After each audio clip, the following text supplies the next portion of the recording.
press that button? Yes. Okay. Excellent.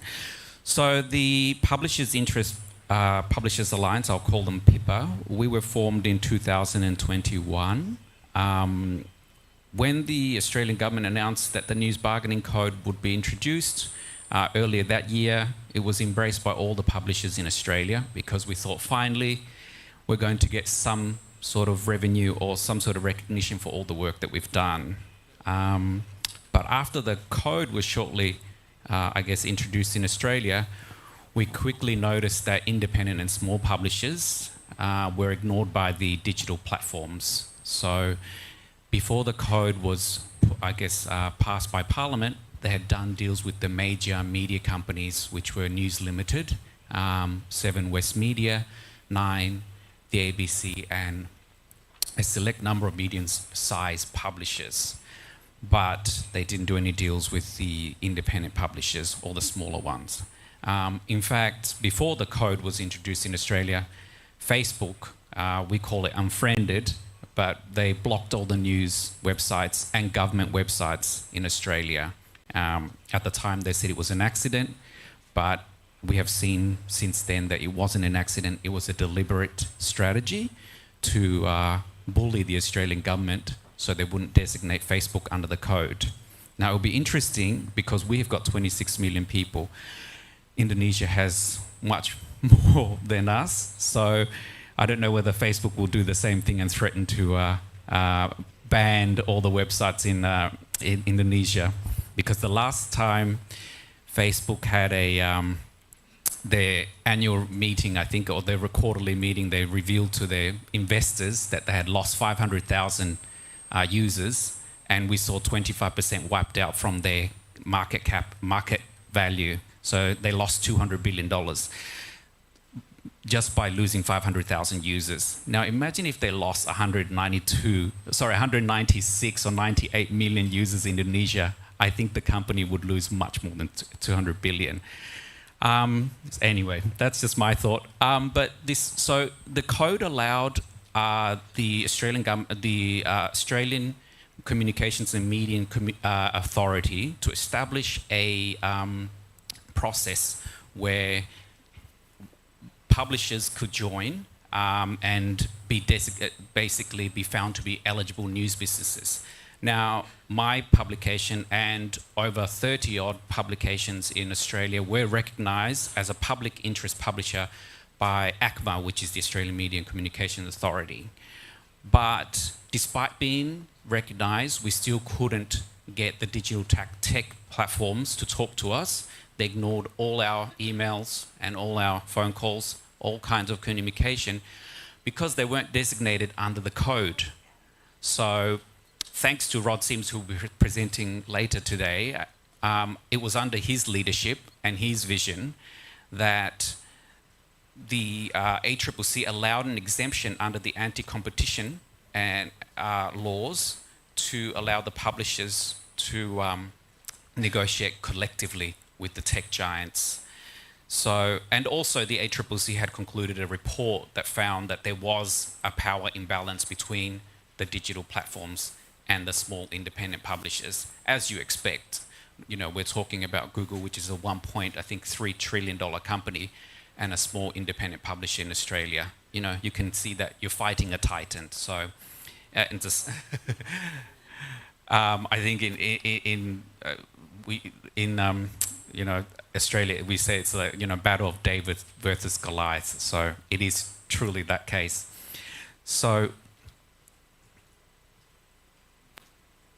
okay, so I've already spoken about that. So yes, on the advice of the ACCC, we formed a collective bargaining group, and we were very fortunate to be represented by Emma McDonald, who was supposed to speak here today. Yes, through her role as Andrew Forrest's philanthropic Minderoo Foundation. So we were very fortunate there. And so to give a view, the only other collective bargaining group at the time was the Country Press Australia, which represented all the rural and regional local community publishers. But we were the first of its kind Pippa because of our diverse group of small, medium, independent publishers. As you can see, we represented sort of across the spectrum of all the different publishing and magazines in Australia. And I say this to the ministers or whoever I meet, that a lot of our publishers cover stories that are often neglected by the large media companies. So, and they're also, our publishers, some of them are in small communities with only 5,000, 15,000 community people. So, you know, if without our publishers, they would have no way to get news. But more importantly, though, I think as we see now the rise of fake news and misinformation, we as journalists and publishers, not just in Australia, but Indonesia and around the world, we are gatekeepers and we're fighting against the fake news. You know, I didn't put this in because I did the research after, but a joint New York University report found that between August 2020 and January 2021, misinformation posts by accounts on Facebook had 6 times more interactions than posts by trustworthy news sources. So therefore, critics were saying that, experts said that the report supports the view that Facebook rewards accounts that put out misinformation over publishers like us who put out trustworthy information.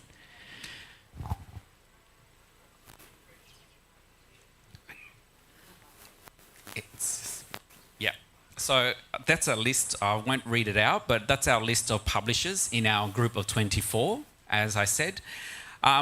So in August 2022, almost a year later, our 24 publishers were lucky to secure a deal or funding from Google, but Facebook continues to refuse to negotiate with us. And along with us, Facebook has also refused to negotiate with Australia's largest multicultural broadcaster, SBS. So they publish all the Croatian, Greek, everything, but Facebook refuses to do a deal with them. And Facebook also refuses to do a deal with The Conversation, which is a large academic and publication. But having said that, so we were very fortunate, but after us, to the best of our knowledge, no other publishers have done a deal since then with Google or Facebook. And so in that sort of, I'll just jump to the government in Australia conducted a review of the code 1 year after to see what impact it has had. But the government decided, despite our lobbying, the government decided that they would not designate Facebook under the code because it requires designation for the negotiation to be mandatory. So the negotiation in Australia right now is voluntary between the digital platforms and the publishers. So in a sense, Facebook did not face any consequences for blocking news in Australia. It has successfully bullied the Australian government, which is very disappointing, into not doing anything. And therefore, as I said, Facebook continues to extract billions of dollars in advertising revenue from the Australian market without remunerating most of the independent publishers. Okay, so why the code is important. Our experience. So as I said, it's all up there, you can read, but in Australia we had between 2019 and 2022, 265 newsrooms were closed across the country. Now that's, for a country of 26 million people, that is a lot of newsrooms. And in the last 15 years, we've lost 60,000 jobs in our industry. That's a lot of journalism, a lot of journalists, editors, sub-editors, what have you, anyone working in our industry. So, in a sense, this code, when the Australian government introduced it, was a very critical reform because it has been so long, it has been 15 years of the digital platforms having a free ride of our news and benefiting from our news and making billions of dollars in digital advertising revenue and taking it away from us without giving us anything. We have to employ the journalists, we have to do all these stories, and they just benefit from it. So the code was important to address that disruption that we've experienced. So the lessons learned from us was Pippa's experience. That was my main role in Pippa as co-founder was, we call it herding cats. I'm not sure if you have the same terms in Indonesia or Asia, but it was interesting to try and find as many publishers as possible to join our group to negotiate, because there are so many different publishers of different sizes, different expectations. So that was a challenge. But what I wanted to, from my meetings with a lot of the publishers and informing Pippa, was that, you know, initially we had 50 people, 50 publishers who looked at joining, but because of disagreements, some of them thought that they didn't need to, some of them thought they were too big to join a group, they can do it themselves. So for various different reasons, they decided that they wouldn't be part of it, so we ended up with 24. But these publishers still do not have a deal today. So my experience from this is that we are stronger together. Whilst some of us might be competitors, you know, at the end of the day, if we don't stick together, we are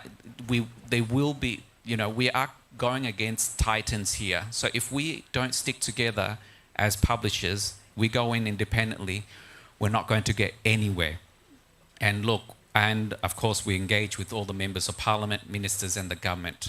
But as I said, so lessons learned from Pippa is that, and ultimately, of course, more importantly for newsrooms is the financial security, because it creates a sustainable news business.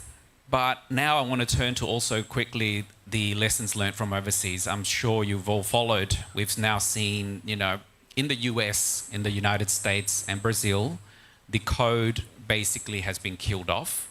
In the US, it's sort of sitting there, but it's not going anywhere anymore. That's because the publishers in the United States were not able to come together. I guess because of their political system, they're very divided as well. But also, the US wanted to be perfect. They wanted their code to be perfect. And I say, don't let perfect be the enemy of the good.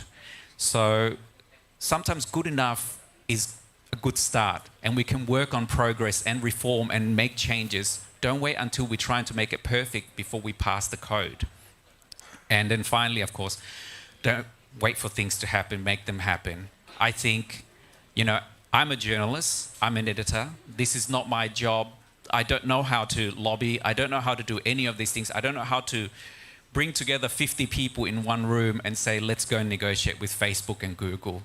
But someone had to do it. So I thought, well, if I don't do it, who's going to do it? No one else. So that's why I started ringing the calls, cold calling all the publishers to try and get them on board.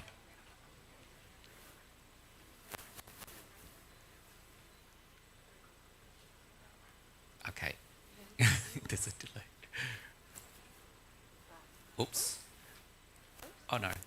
So funding, that's just a quick slide.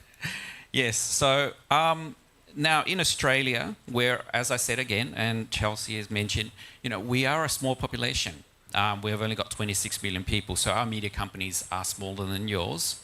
But publishers, large and small, in Australia have benefited from the deals that have been done with Google and Facebook.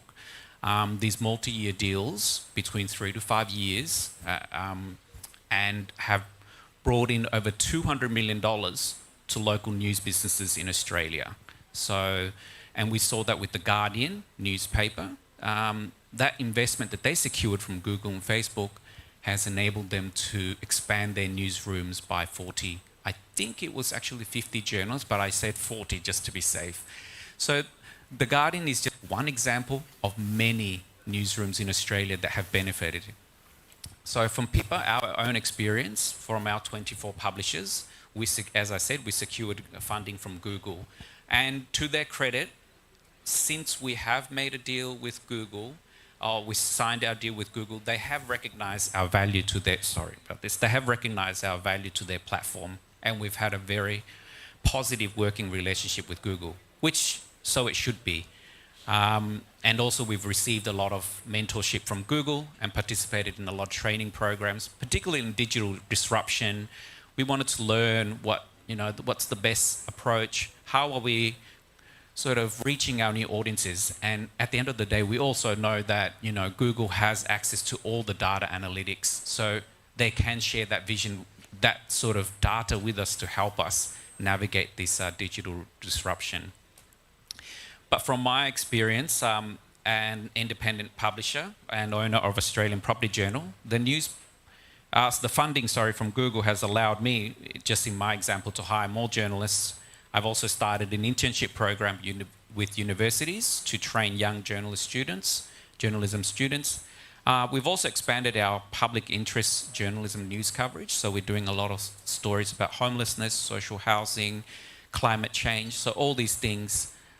We've upgraded our digital infrastructure, launched new products, and we've also grown our traffic as well. And that's just in the first 6 months. So actually our first 6 months was February the 1st.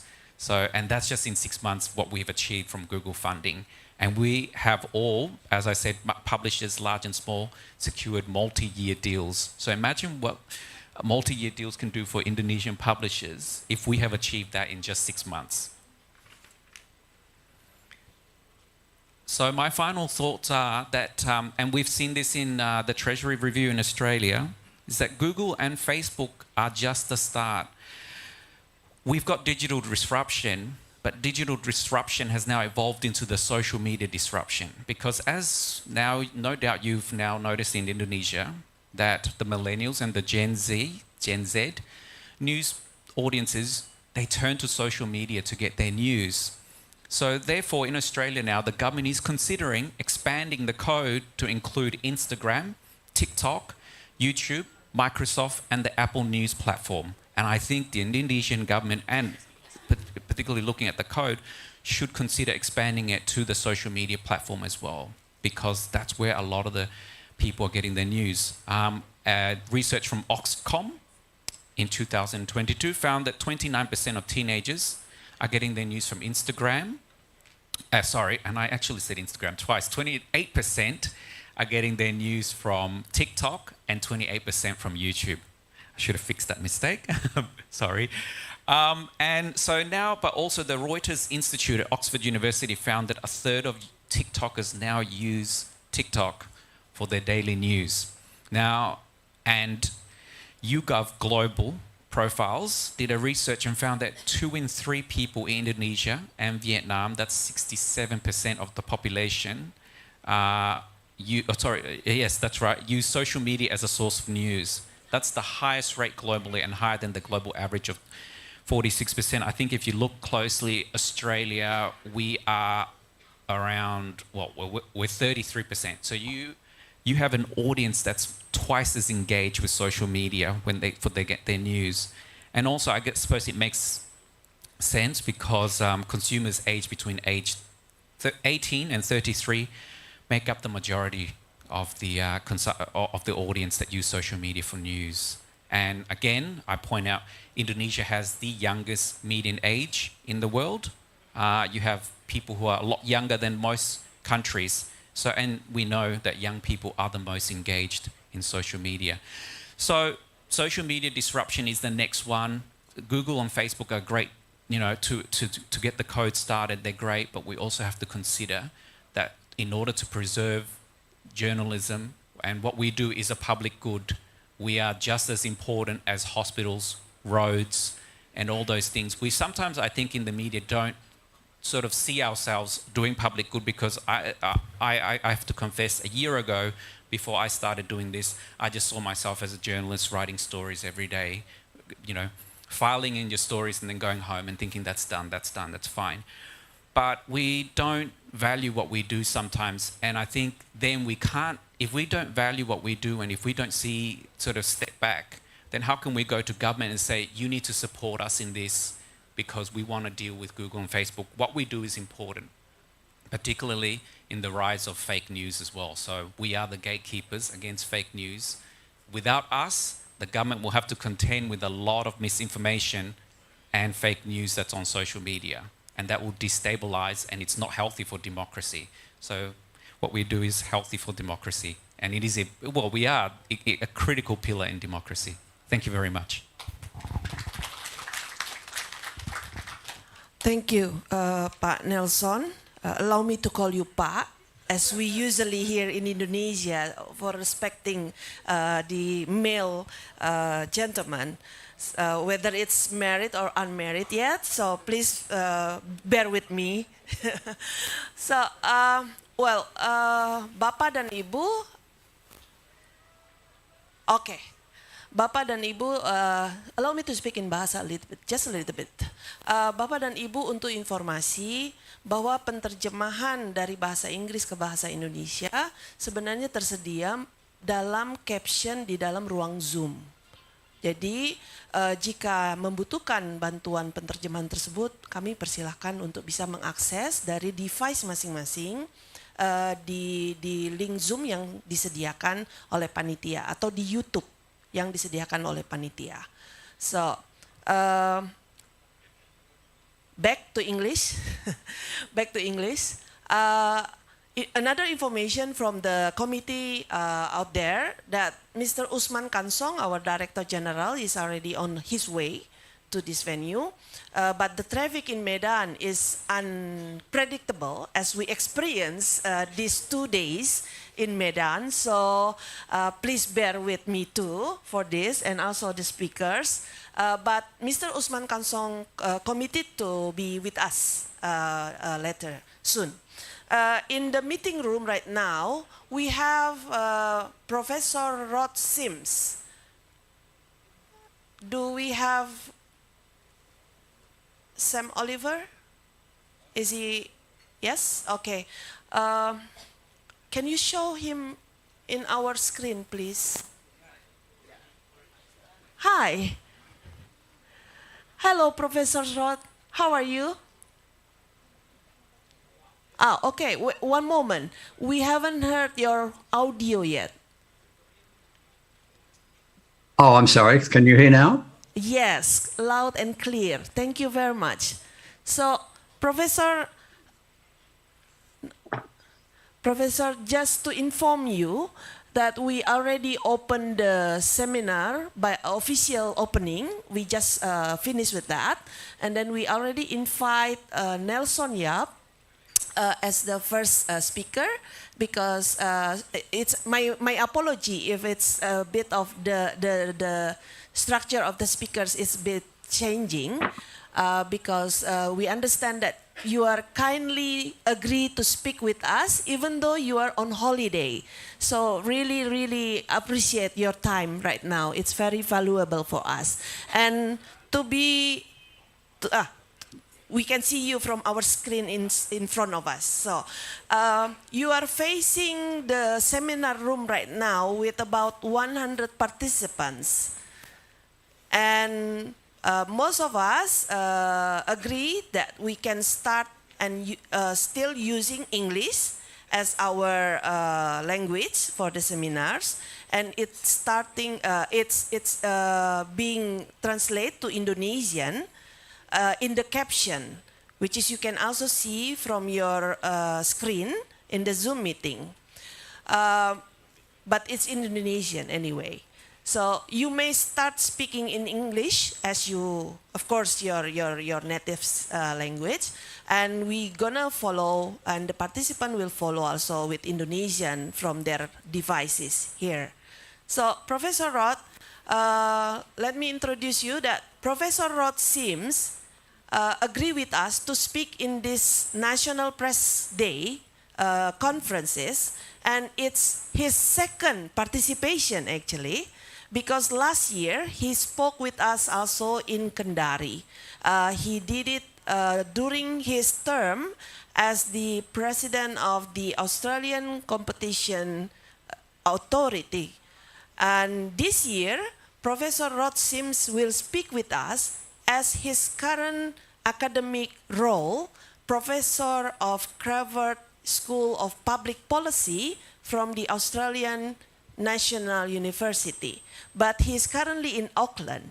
So we appreciate your time, Professor. So as you may know that the topic of today is still related to the process and the effort from the Indonesian publishers to have the bargaining code and the publisher right to be established in Indonesia. In front of us, publisher owners and also academicians join us, and the government official also with us. So we allow us to invite you for 15 minutes to share your thought about this. Thank you, Professor. Let us applaud him to encourage Professor. Thank you. So time is yours. Okay, thank you very much, and thanks for the invitation to speak. Unfortunately, as you say, it did coincide with me being on holidays, and I have to say I'm not in Auckland. I'm very much to the north, the northern tip of New Zealand, so I hope the internet holds up through this discussion. I thought I'd make a few points and then happy to take questions later on. The first point is that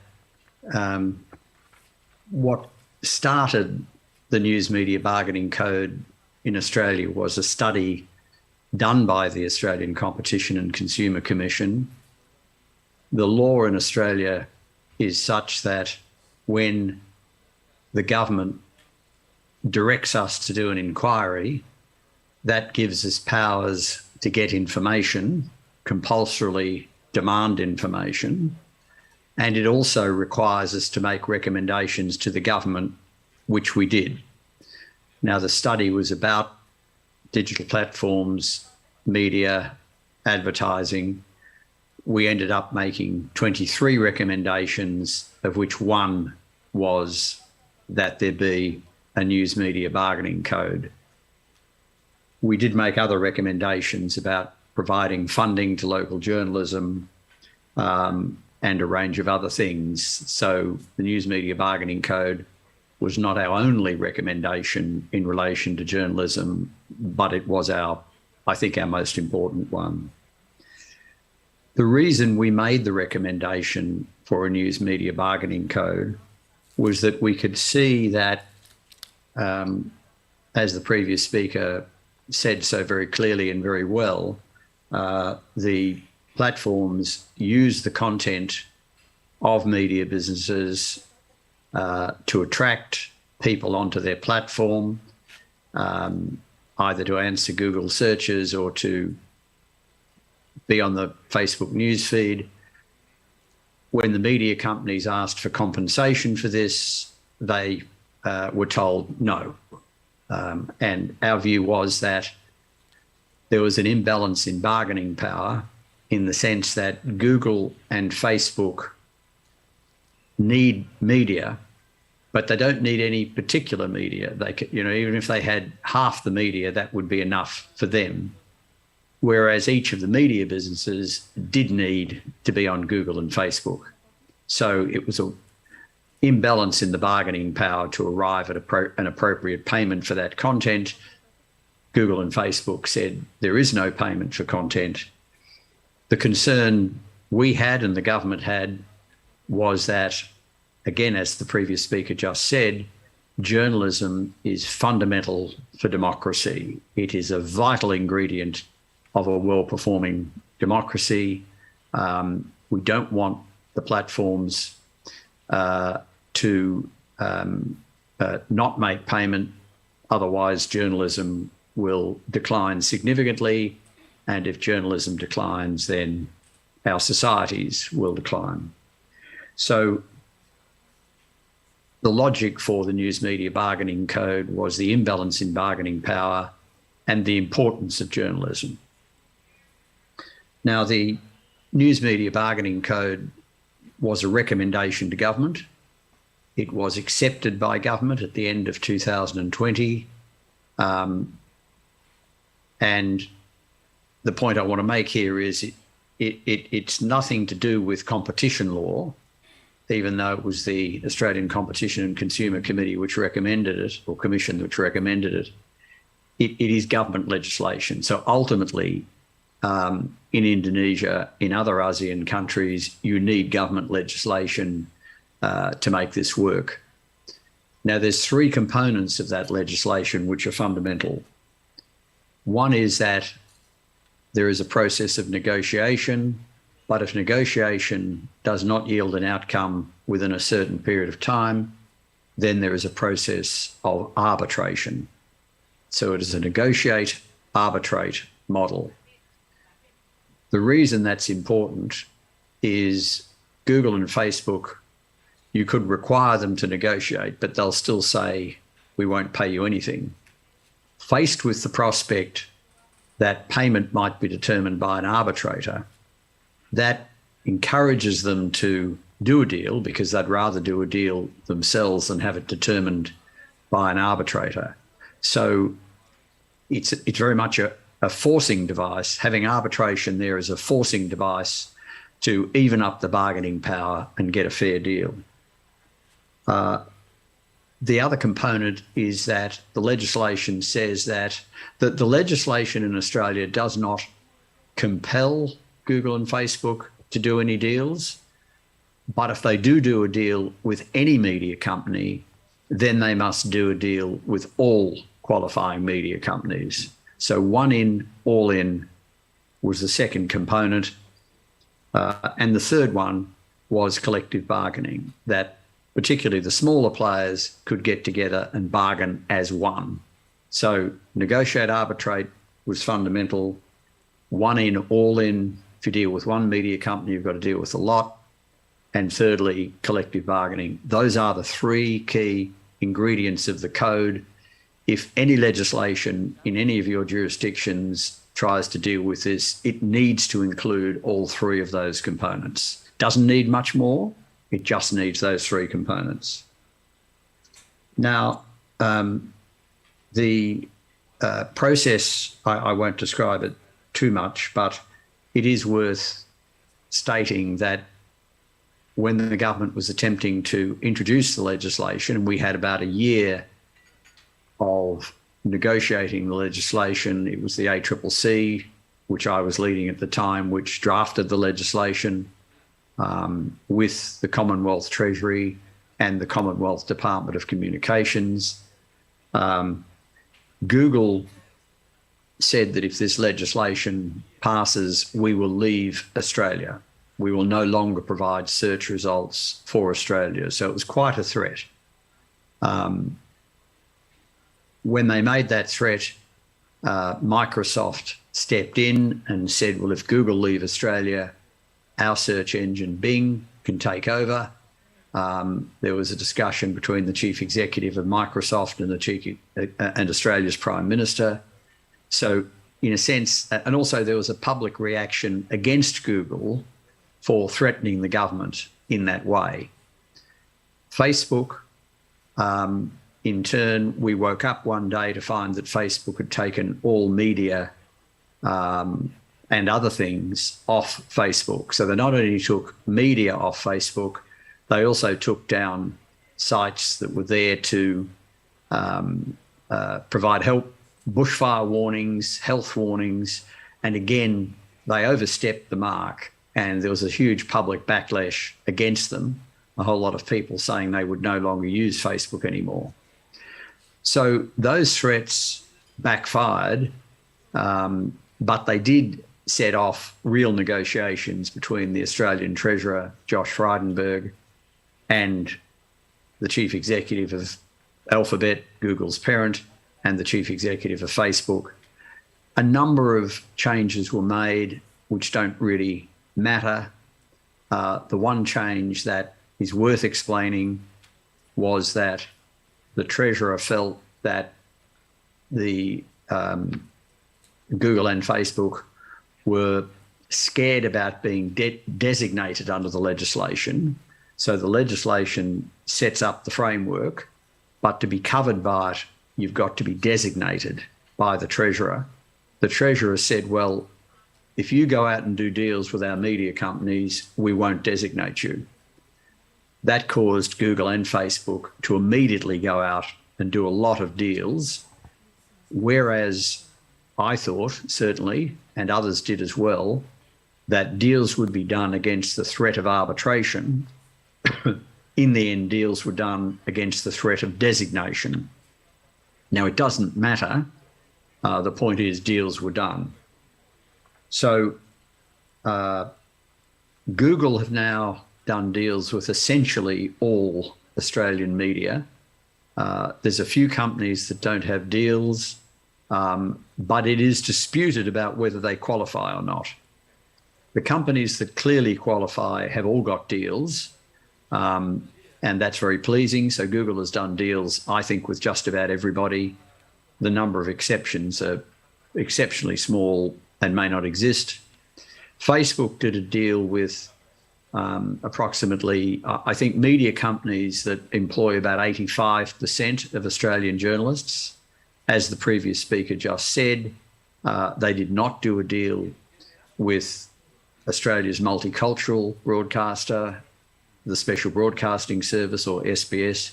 They did not do a deal with the joint venture between sort of media and journal and academic, called The Conversation, as is just mentioned. But they did a deal with a lot of other companies. So the result of all that was that Google and Facebook are paying over $200 million per year to Australian media companies. The previous speaker mentioned some of the benefits of that. The Guardian increased its staff by about 50%, and various journalists have told me that once the code came in, there's never been a better time to be a journalist. That is, the demand for journalism services has gone up massively. So it's been very successful, a lot of money paid. Now, there's a couple of criticisms that have been made internationally about the code. One is that it just deals with, it just benefits the large players, not the small ones. That is simply not true. Google have done a deal with, as I say, just about everybody. Facebook with about 85% of the media landscape. But deals have been done with large and small players. In my experience, the smaller players got more money per journalist than the larger players. Now, that's not going to be always the case, but it's certainly largely the case. It's been a very successful process. It's now being followed in Canada, where the legislation is now being reviewed by the upper house of their parliament. I spoke to the lower house. It's now before the upper house. So I'm very confident that there'll be a news media bargaining code equivalent in Canada. I think there's a good chance there'll be one in the United Kingdom. They're due to pass their legislation next year. It's broader legislation, but once it's passed, it allows for a news media bargaining code. So they're the two most likely places. Obviously, I'm heartened by the fact that Indonesia is actively considering it, and I hope other countries in ASEAN will consider it. As the previous speaker said, the opportunity looks as if it's lost in the United States, although I'm going there late March, early April, and hoping that it can be revived, but we will see. The main lesson, I can only repeat what the previous speaker said, what made the code, what got the code into legislation, what made it so successful was the media worked together. All Australian media pretty well backed the code. Even newspapers to the right and to the left of the political spectrum, they joined together and lobbied the government to get the code. And with the code in place, then deals were successfully done. Now, those deals are in place for 3 to 5 years. There is provision under the legislation, which the previous speaker again said, for the code to be extended to other platforms. That would require further consideration. We have a new government in Canberra at the moment, and it's got a lot of priorities. I'm sure it will get round to this issue, but it's got a lot on at the moment, having just come to government with a whole range of problems confronting them. So I don't think we've heard the last of other platforms getting designated or threatened to be designated. And it may well be that action is taken against Facebook for not doing deals with the SBS and the conversation. I think we're still fairly early stages with a government that's had other priorities. So look, I'll leave it there to stick within your timing, but happy to answer questions at an appropriate stage. So thank you very much. Thank you, Professor. Thank you very much. We give you applause from here. So you don't mind to continue with us for another 20 minutes, perhaps? Yes, I can certainly do that. Okay, thank you very much. But to inform you that we already have our Director General of Information and Public Communication, Mr. Usman Kansong. Let's give applause to Mr. Kansong. Yes, he's here in terms of his role to representing the Minister of Information and Communication and Informatics. Pak Usman, we already start with two speakers, especially Nelson Yap from the LINA, the local and independent news publisher from Australia, and he spoke about the process and the success, and especially quite interesting, what happened after that. Yes, what happened after that is, I think it's very to be quote here. And from Professor Rod Sims, you actually met him also in Kendari via Zoom, and he emphasized about the process of legislation, but also he talked about whether the three components, the negotiation and arbitration process, the legislation itself, and of course, how to encourage the media groups to be able to cooperate each other strongly, to have and to pass the regulation as needed, as initiated by the media community, in this case, Pak Agus Sudibyo and the network. So, Pak Usman Kansong, if you don't mind, we would like to invite you in this moment right now to speak about some of the progress that we already have at the House of the Minister. Time is yours, please.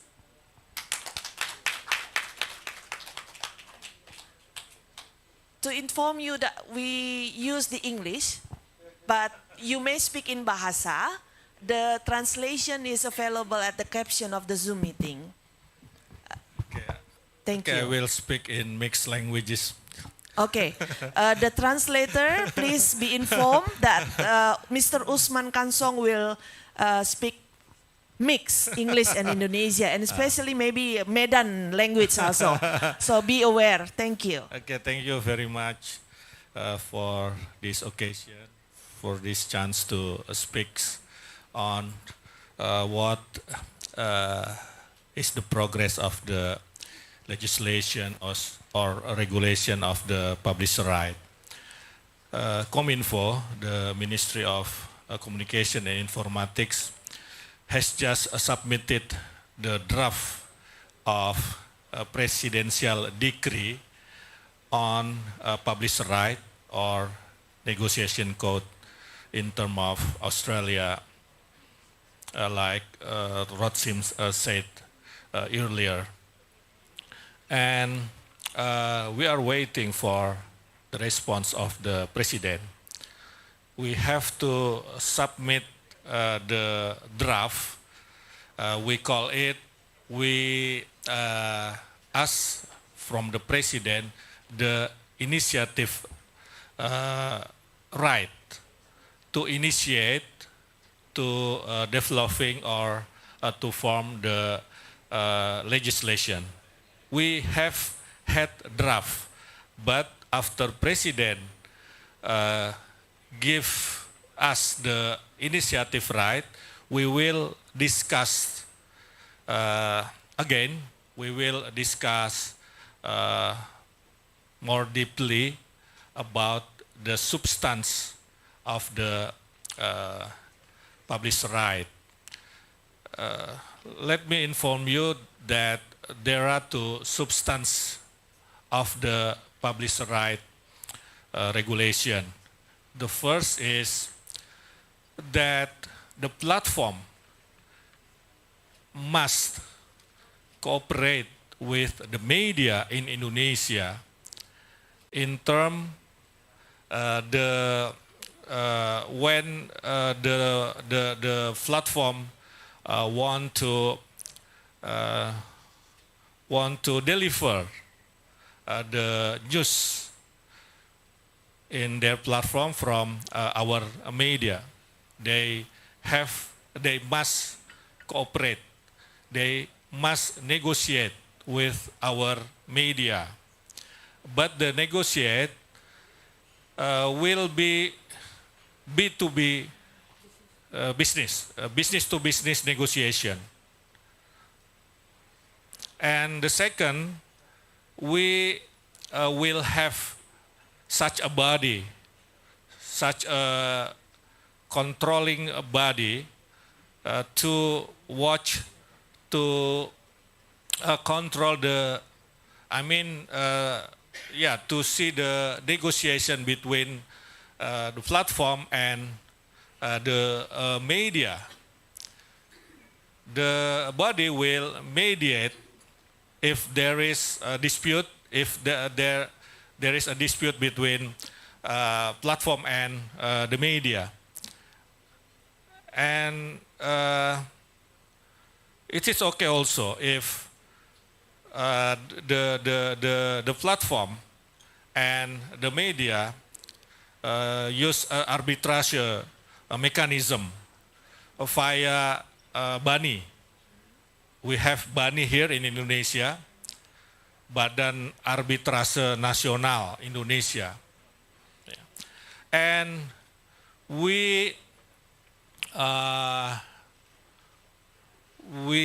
the regulation will give the right to press council to control, to watch, to see, to mediate the cooperation between platform and the media. Because the position of the government, we are not recommending to form new special body.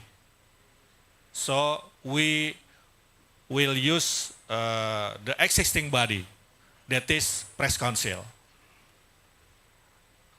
I agree with Rod Sims that this legislation, this regulation needs the working together, the cooperation amongst the media. The media in Indonesia and the government should be united. Should be united. We don't want in government that there is a dispute or there is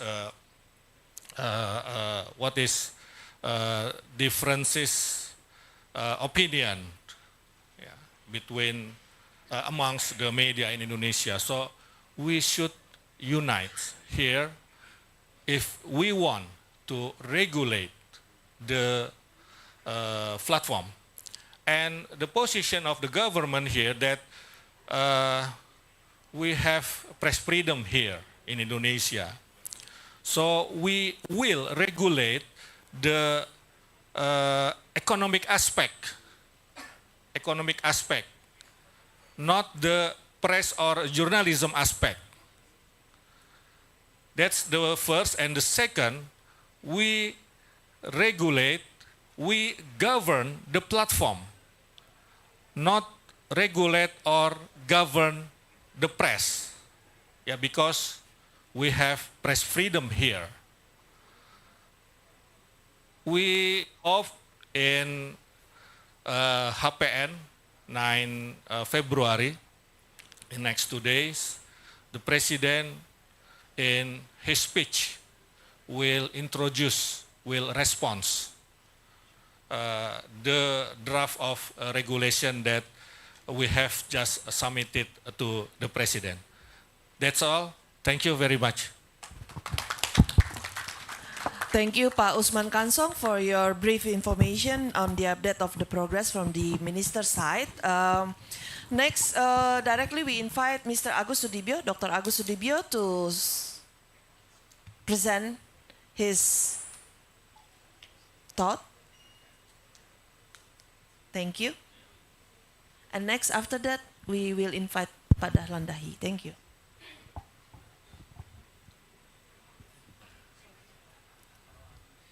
Thank you, Chelsea. Bismillahirrahmanirrahim.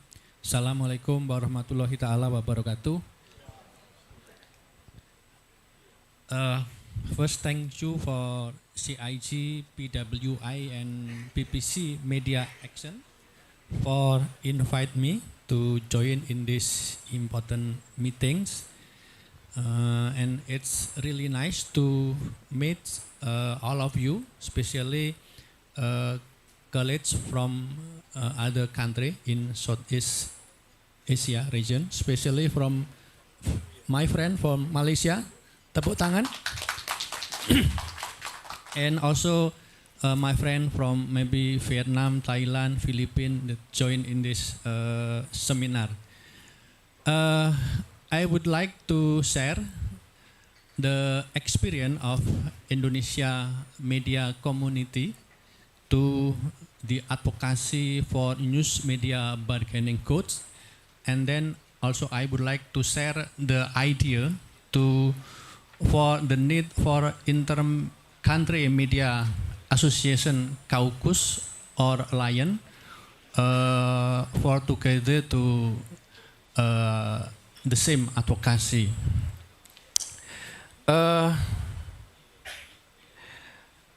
As we all know that the main problem in media industry now is the monopoly by the giant global digital platform.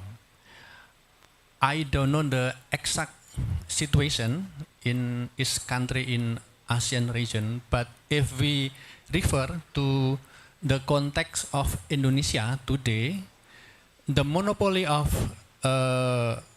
global digital platform company happen at least in 3 levels. First, around 80% of news distribution in Indonesia is controlled by Google and Facebook. This duopoly also grab around 75% digital advertising expenditure in Indonesia. And they also monopolize the processing and also utilization of user behavioral data. Even though they use publisher own news content in mining that user behavioral data, they refuse to share the data to publisher. If publisher need the user behavioral data, they still have to buy to Google and Facebook. Even everybody know that Facebook, Google mining user behavioral data use the content of publisher.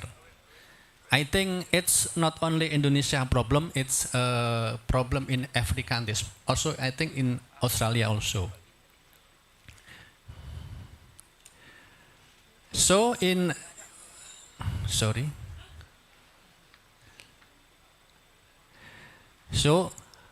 in this context, I think 2 years ago, media community in Indonesia, Indonesian Press Council, Indonesian Media Association, Journalist Association together established what we call Indonesia Media Sustainability Task Force. Indonesia Media Sustainability Task Force. And this task force tried to initiate the drafting and the advocacy of Indonesia News Media Bargaining Codes, which refer to EU Publisher Right and the Australian News Media Bargaining Codes.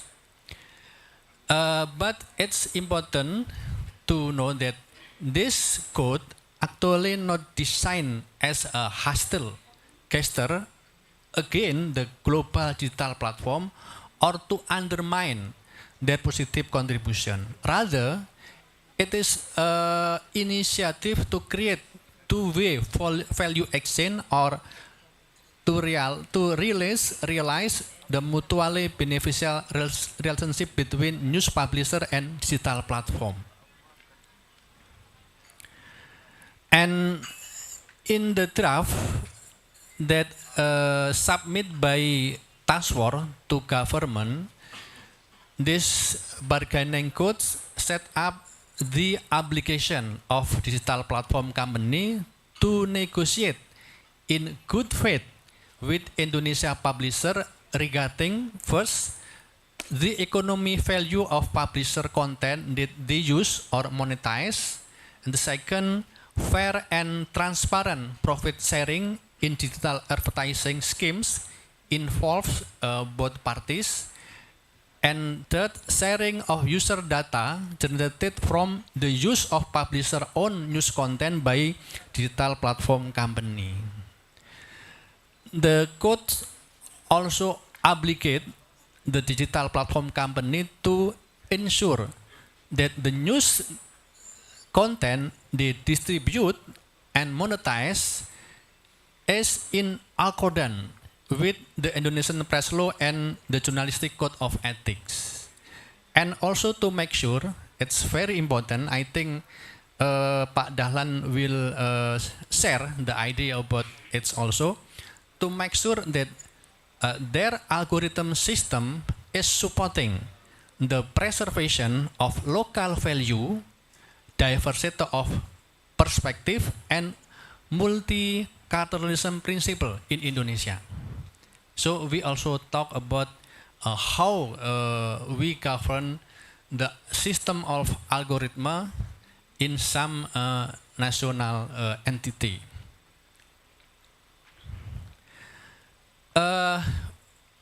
I believe, and I think as we all know, that in order to carry out the journalism social function and democratic function properly, the mass media must be economically sustained.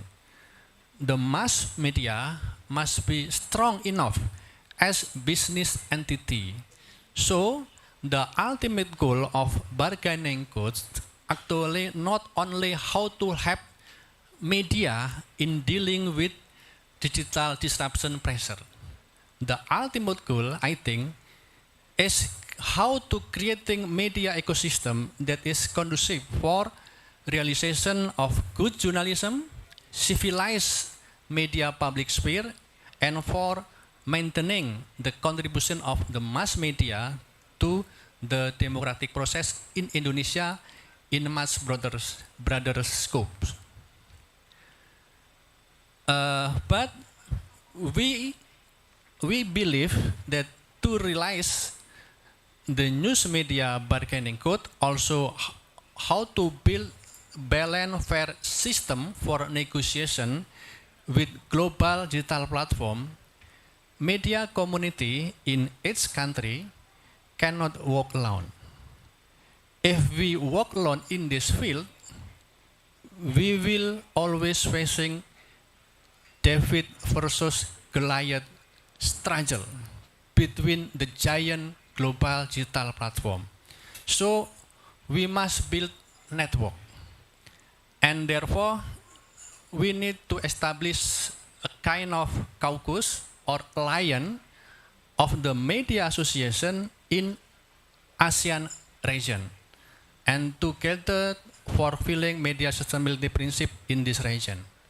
This is the idea that we try to offer to all of you, to colleagues from different countries in ASEAN region, because we will be stronger and have better position in bargaining with the giant global digital platform if we establish this kind of caucus or alliance.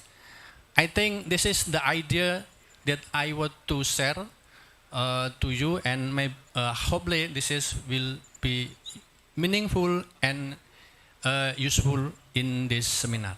Thank you.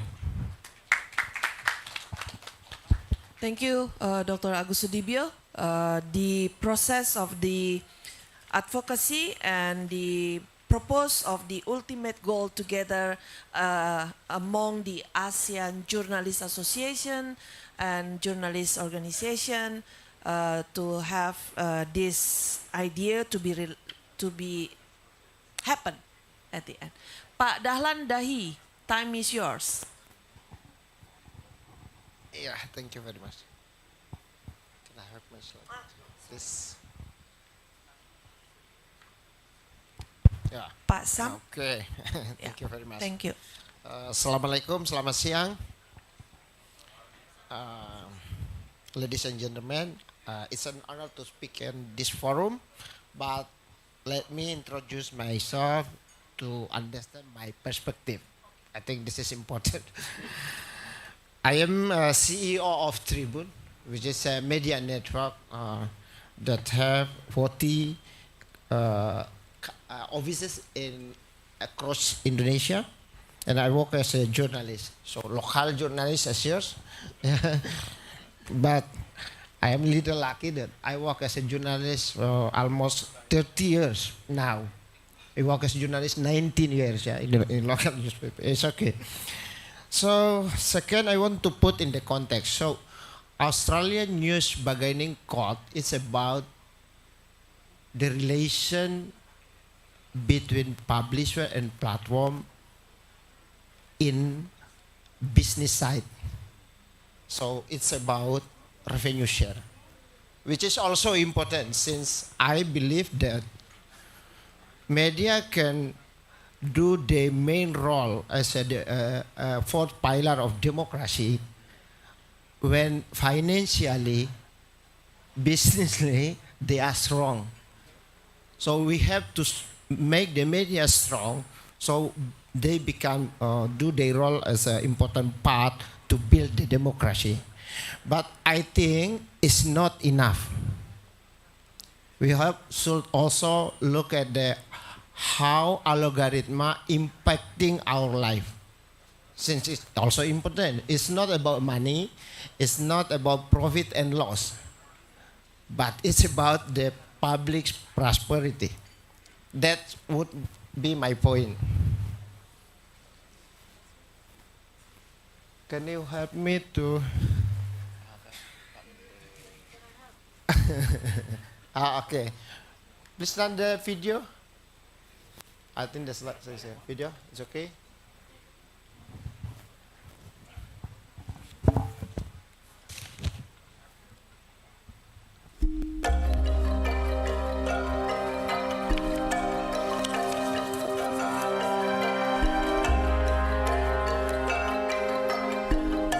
Indonesia, negara kepulauan terindah.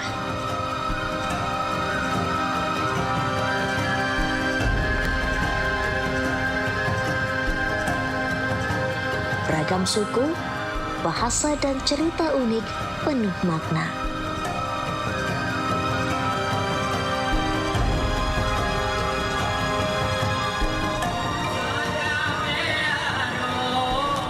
Warna-warni Indonesia dalam Bhinneka Tunggal Ika.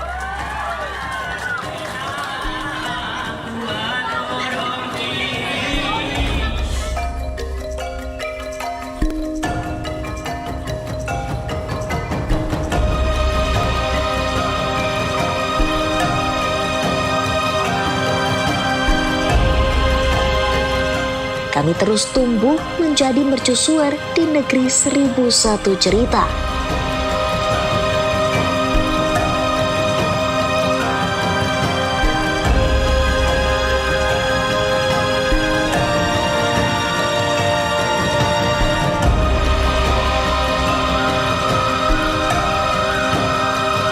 Kami tahu lebih dalam karena kami dekat dengan sumber cerita. Kami unik sebab kami menghadirkan 1001 cerita lokal untuk Indonesia. Kami adalah representasi keberagaman sudut pandang untuk tetap menjadi Indonesia. Tribun Network. That's a clip. So, thank you very much. It's the face of Indonesia. It's not the shopping mall, which is the face of Indonesia. It's a traditional market. It's the heart of Indonesia. You can find this perspective if you go deeply to find local perspective. That's why we see Indonesia, which is diverse in ethnicity, culture, and religion. It's a beautiful Indonesia that make Indonesia Indonesian. Next slide. So I think that's summarized about the. Okay, this is Tribun Network. So Nelson from Aceh in the left side. Flight to Papua, I think took like 5 hours. Yeah, it's the same. You fly from Melbourne to Hong Kong. Yeah, right. Yeah, that's Indonesia. Okay. Okay, we start with local newspaper 35 years ago. 35 years, I think it's important because media could only sustain if they get trust from the people. If the media become a trusted partner to develop the society. I think that's important things. Second important things that since we employ local journalists and local editor on ground, then we empower local culture from Aceh to Papua. And the most important thing, we preserve local values. I think this is a big thing. How to still have a local character as an Indonesian, at the same time, we consume the global media through our global village. Yeah, I think this is important. So, however, yeah, as if it's happening in media industry. So, who take the control? This one or? Yeah, okay. Look, this is a scheme. I just want to simply explain this. So, wait a minute. Okay.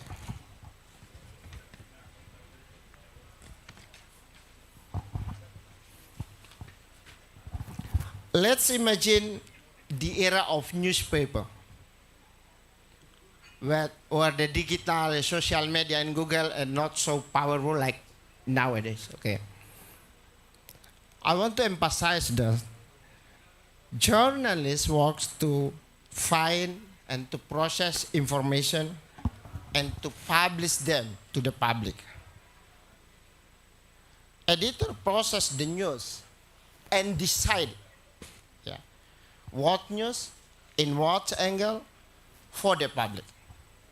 My point is, the editor has the power to decide what public should remember and what should be forgotten. Yeah.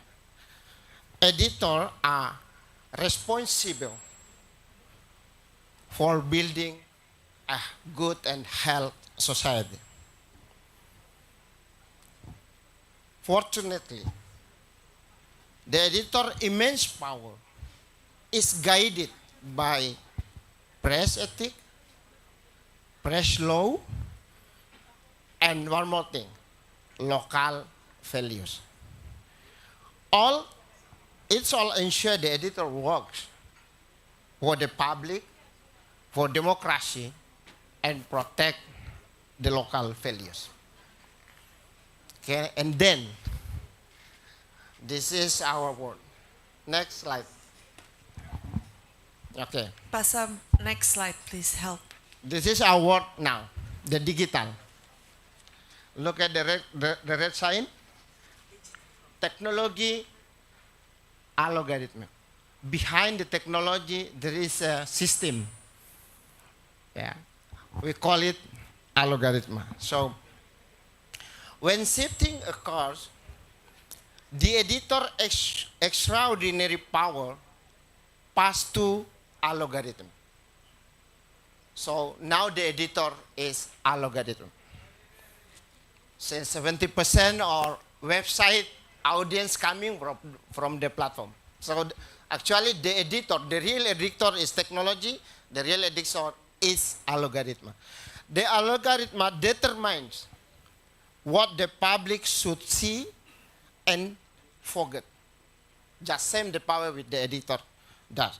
The big problem is the algorithm works on a global scale for all ethnic groups and all religions. Global society, through algorithm, proceed the same direction, forming a unified global village.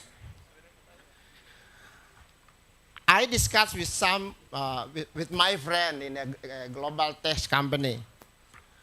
I introduced this perspective and he told me, leave algorithm to the user, to their behavior. Since you know, the user, the content, the raw material, it's a raw material for digital tech company. And it is free. That's Australian news bagian code ask, please pay. This is our raw material. You should pay. It's not free. Yeah, it's a gold. It's a gold mining, okay? But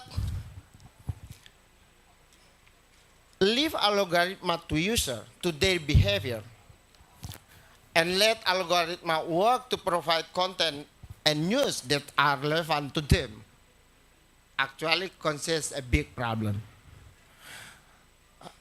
It looks democratic since you have you hand over the power to user, not to the media. But here is at least two problems. One, what if there is human intervention in tech company to remote content? Who control them? This is happen. If the government body or some figure in the political private that's strong, they can ask platform to take out some of content. It's happened also in our world as a publisher. But it's all work in the backstage. Nobody responsible, nobody know. Okay. Second, what if the algorithm which work with the amount and the quality of engagement move in a direction that actually destroys society and civilization? Who control them? That's the point when the editor or when algorithm take over the power of human editors. Next. The controls is there, not here. Yeah. So that's algorithm, then it's a human editors. Yeah, okay? Next, please. So, oh, okay. Here is my big question at this forum. Who watch, who control the guys, the men behind algorithm? Since algorithm decide of what public would see and would gotten, who control them? Is Indonesia legislation, Indonesia president, Indonesia parliament, or should Malaysia parliament? Or should United States parliament? Who control these powerful guys? And who know them? Any of you know who is the man behind the algorithm? I want to state my important point. Okay.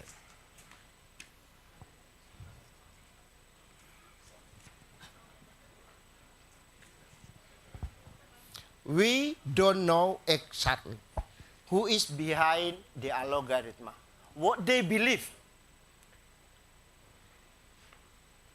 What are they fighting for?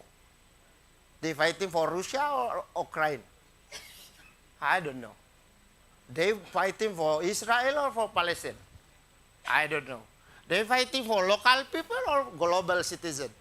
We don't know. Do they believe or they fighting for a diverse world or a one color world? We simply don't know. Next.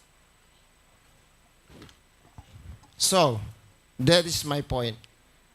Algorithm is the sole custodian of information. It's capable of filtering the truth, capable of divining the truth, and cannot be held accountable for their decision. Who will empower local culture and local values then? Are we going to let the colorful world become only one color? Then, next. Okay.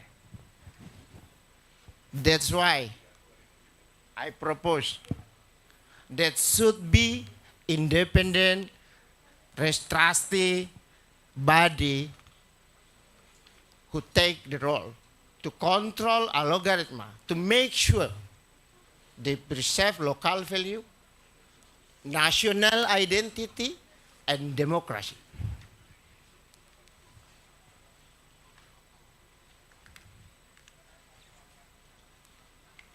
Because we want to pass on a diverse world to our future generation. And hopefully, the algorithm also work in the same direction. I close this presentation with, I think this is the famous quotation. Imagine the power of algorithm, and I think all of us remember the English historian named Lord Acton. Power tends to corrupt. Absolute power corrupt absolutely. Thank you. Thank you, Pak Dahlan, for your presentation in terms of making sure that the local value still be there with us, even though the AI taking so much. It's not about money at all. Yeah. Well, let's big applause to the speakers here first, and I want to check with the Pak Sam Oliver. Do we still have Professor Roth in the Zoom room? Yes. Pak Roth, Professor Roth, we are finished. We finished with the presentation now, and would like to open the session for comments and question answers. I hope you still with us and willing to take one or two questions from the floor here. And I would like to directly open the floor right now. If there is comment or questions from the floor right now, from the right side, middle side, the left side. Do we have hands up to raise questions? Okay, one from the left side. There is a lady, and then one from the right side. Can the technical officers help with the microphone, please, to make sure that the gentleman and the lady can connect with the audio in the Zoom room? Yes, please, Pak Sam, to the lady here, Ibu Santi, I believe. And then from Malaysia, please, Ibu Santi. Yes. Thank you for a very comprehensive presentations to all speakers. I have a question to our Australian fellows who are the speakers. Since the regulation or the code is to fight against monopoly, like should be an antitrust government agency who fights it instead of under the press council. But I'm just wondering, in Australia or whatever you found out when we were going to go for bargaining code, is there any where in the world that the press council regulates the body to fight against antitrust? Okay, I am sure Professor Rod already take that question too. Next, our friend from Malaysia, please help. Thank you. Oh, Ibu Noni, thank you very much for your help. She is our journalist. Okay, my name is Chamen. I'm from Malaysian Press Institute. Press Institute. I've got a question for Nelson Yap. You mentioned that the Australian media earn about 200 million US dollar per year. AUD. Australian dollar, sorry. Australian dollar per year. And the things that I want to know, how actually do you distribute the amount among the 24 PIFA members? 200 million. And also a question to Prof. Agos. I think you highlighted a very good idea in terms of ASEAN, how ASEAN collectively can negotiate with the technology big company. But do you have the legal framework to do that? For example, Australia has its own code, and Indonesia is, I think, progressing in advance to have that code. We in Malaysia is still, we don't have discussion about creating a code, but maybe after this seminar, we will suggest to the industry and the government as well, so that the code can be put in place and have legal standing, so that Malaysia with a population of 30 million people, Australia has about 26. So we are in the position to negotiate with Google, Facebook, TikTok, and the rest. And I think it is important that, according to Prof. Sims, that designation must be included in the code. Perhaps Prof. Rod Sim can reinforce the point so that we can take home whatever we can take, so that we can have the same maybe legal framework in Malaysia. Thank you very much. Thank you. Do we still have one from the middle table? No? Okay, for now. Professor Sims, we have questions raised to you. Yeah. Allow me first. One from Miss Santi. She asks you if there is example or benchmark when a press council taking care of the anti-monopoly object. That's the first thing. And the second thing from our friend of Malaysia, wishing that you can emphasize how the legislation process, that he can also bring that home, learning from your experience as the regulator and the drafter of the bargaining code. Well, maybe 1 or 2 points related to that. Allow me to also address the question also to Nelson Yap, also from Malaysia, about how to spending the money that you got. But do we have questions from the Zoom meeting? Friends from the Zoom meeting? Can Pak Sam show us? No? Nobody raise hand? Okay. Well, if there is later on, please inform us, Pak Sam. Thank you. So, Professor, time is yours, please. Okay, can you hear me all right now? Yes. Okay, so the Press Council in Australia does not have a role in the code, but and really there isn't much role for, well, there's role for two regulators in the code.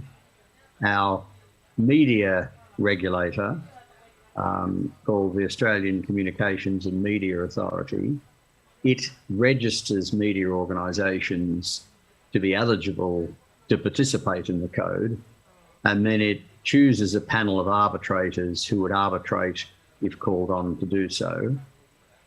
The ACCC, the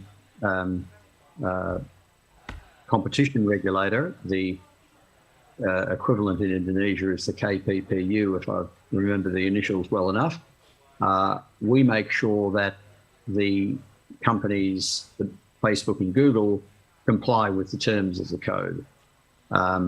So if they were not to negotiate, if they were not to accept the arbitration, then we could take them to court and there would be huge penalties attached to them. And if they kept not doing it, the penalties would continue and they would ultimately be in contempt of court. So those are the two roles being played by regulators in Australia. The Press Council in Australia does not have a role. As I mentioned earlier, Facebook and Google decided to do deals without being designated to avoid designation. So none of those provisions were ever needed, but the objective was achieved in the sense that deals were done, and the only objective of the code was that deals were done between Google and Facebook on the one hand and media businesses on the other. Now, in terms of the second question about how was the money distributed, it was negotiated by each media company or groups of media companies. So we have 4 large media companies in Australia: the Australian Broadcasting Commission, what's called Nine, another organisation that's called Seven, and then we have News Limited, owned by Rupert Murdoch. So we have 4 main media companies. We have a whole lot of other media companies, some doing regional media, some doing multicultural media, as we talked about earlier, and then The Guardian, and a massive range of small media companies. They all did their own, either they negotiated individually or they negotiated separately, and the money they got came out of those negotiations. So there was never a question of government intervening in determining the amounts or distributing the money. It was up to individual negotiations. If Google and Facebook had not negotiated, they would have been designated under the code, and again, the money would have been determined by negotiation, or if that failed, arbitration by arbitrators who determine how much the Australian Broadcasting Commission got, how much Nine got, how much Murdoch, the News Limited got, and so on. So this was the whole purpose of the code, was to facilitate equal bargaining between Google and Facebook and the news media businesses, and that equal bargaining was brought about by ultimately the right to go to arbitration to get an arbitrated outcome if deals couldn't be negotiated. So it's all about individual deals, not government intervention. I hope that answers at least the main questions, but happy to elaborate if I haven't dealt with everything there. Thank you. Thank you, Professor. So the question been answered already. Next, Nelson, do you? Yes, just regarding that, absolutely. As Rod said, Professor Sim said, the $200 million is a total of all the different amounts that the different media companies, over $200 million, sorry, is a total of all the different companies that have negotiated, or what we believe to be. So in terms of our 24, we can't reveal how much we got because we signed an NDA. And so did the other media companies too. So the $200 million figure is more sort of from what public records suggest. So But absolutely, it has made a huge difference. I actually said this last night to Chelsea, that, you know, before our industry in Australia was losing journalists. Newsrooms were closing, where we're not having enough, you know, businesses could not employ journalists. But what we've seen now from this $200 million that we have gained for the publishers is that now journalists, we actually don't have enough to employ. There's huge demand for journalists now in our country. So that's created a thriving, you know, media industry again, or sort of helped create that thriving media industry again. And for individual 24 publishers, it means smaller communities, publishers publish, you know, on science, climate change, women's agenda, NGO, all these publications now can focus on the topics that are sometimes not covered by mainstream media. And and I want to emphasize again, I think the importance of sticking together, regardless of our differences, whether, you know, you're from a left, center, or right-leaning newspaper, or the borders, you know, between Indonesia, Malaysia, etc. It's very important that we all stick together, because we can achieve a lot more. Particularly Indonesia is the third largest democracy in the world. If Indonesia can achieve this, it will be tremendous, I think, step forward for everyone, for the global community, to see that the world's third largest democracy has passed a law to sustain and help its news businesses. Thank you. Thank you. Very kind word. Pak Agus, Dr. Agus, please. Yeah. When we meet with colleagues from UK, AU, and also from Australia, they always talk about the need of networking, the need of work together, dealing with the giant global digital platform. So, and we already discussed this idea with a friend from Cambodia, and also from another country when CIG have a general meeting in Bali last year. So, and of course we can share our draft for you. And I think Indonesia and Malaysia is a unique entity in this thing, because we have quite similar language. I think we need, for example, the idea to set up a search engine in Bahasa Melayu, like that. So we have unique relation, and I think if we can work together in this context, how to build fair, balanced, and transparent economy, technology, and news relation between publisher and the giant global digital platform is very important. So, because the Google, Facebook is the giant one, the giant. So I think it's also a story, experience from Europe, when Spain and also France try to negotiate with Google, Facebook. They also have similar problem. So I think we need to mainstreaming the idea of bargaining code, publisher right, Digital Economy Act, Digital Business Act, that's still ongoing process in EU now. So what we call in Indonesia is try the domestication of digital platform. How the government in national entity try to create some regulation, new regulation, to domestify, to regulate the digitalization, transformation digital in every single country.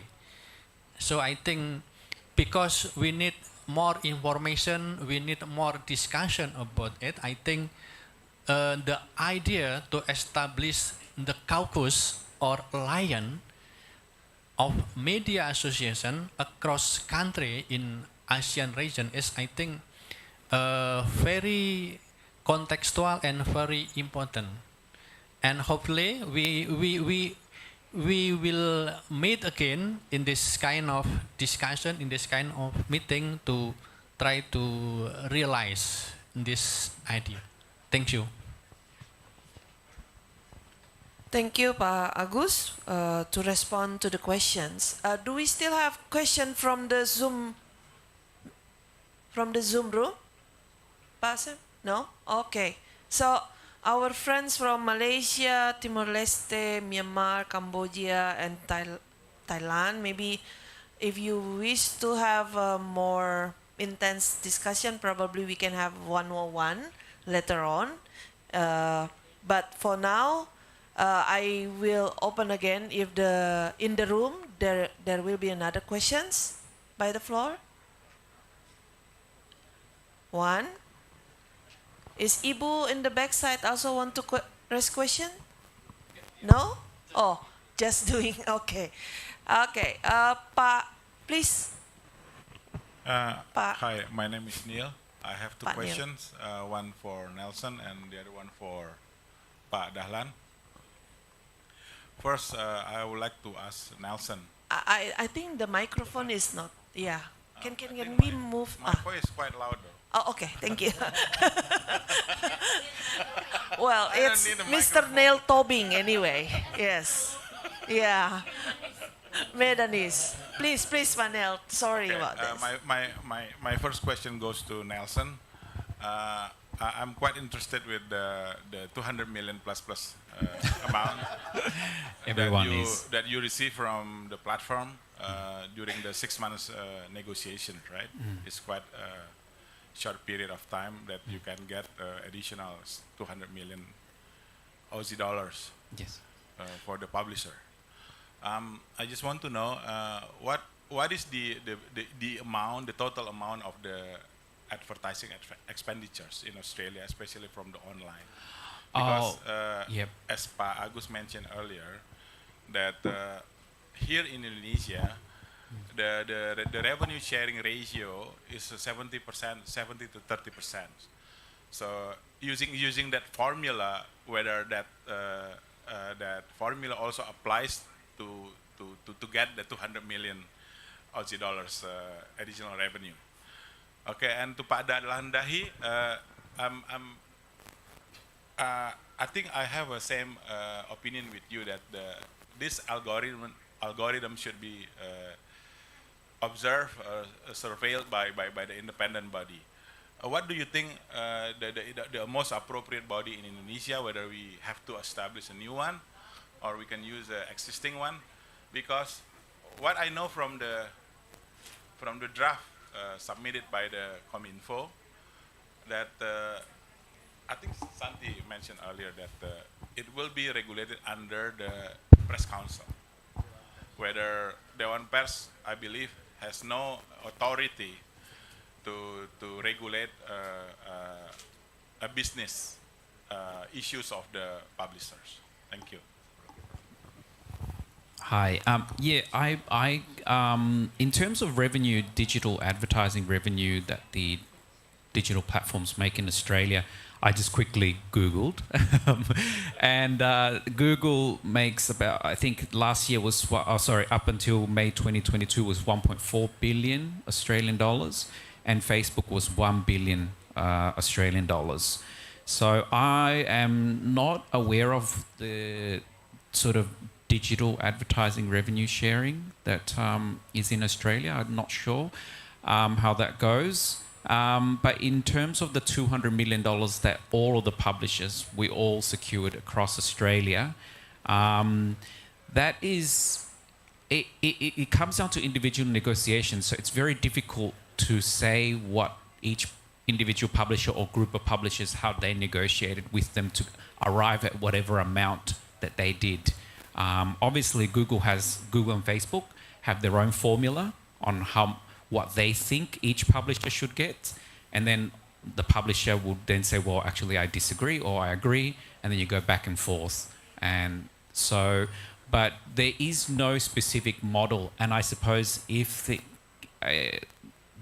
code is introduced in Indonesia, that's something that the publishers would have to arrive together and formulate something, whether they base it on their company revenue, journalists that they employ, or their website traffic. That's something that they have to work out themselves. But obviously, again, Google and Facebook will have something different to say about that.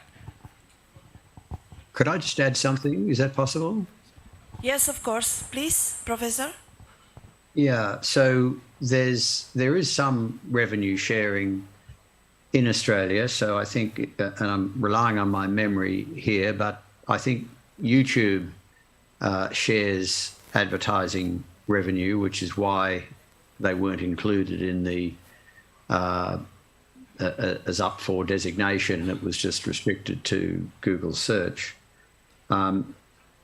The information showing the above $200 million, the ACCC collected that information by just ringing up all the publishers and either getting the information privately on the basis that we wouldn't disclose it, or coming up with a range and getting some understanding. And we put all that together, and that's why we're extremely confident the number is over $200 million. I arrived at that number before the deal that Nelson did, so that only adds to the amount of money, but it was already over 200 million before Nelson's group did their deal, which I applaud them for doing. The only guidance the ACCC gave, so the ACCC was asked to give some guidance, and what I said publicly was that if the platforms only covered 5% of journalists' costs, that would be inadequate. If they covered 50% of journalists' costs, that may be a bit excessive. In the end, the amounts paid were roughly 25% of the costs of employing journalism. So the over $200 million basically covers about 25% of the full costs of employing the journalists who provide the news. Now, that is very rough. It was made up by the ACCC, but at least it was some guidance that was provided, and it turns out that's where the deals largely landed. So I think that guidance was taken account of in coming up with the over $200 million.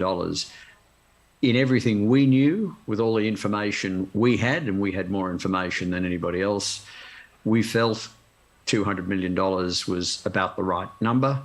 In fact, we exceeded that, and we felt 20 to 25% of the cost of journalism was about right, and we got at the upper end of that 25%. So that was as much science as there was, trying to give as much guidance as we could.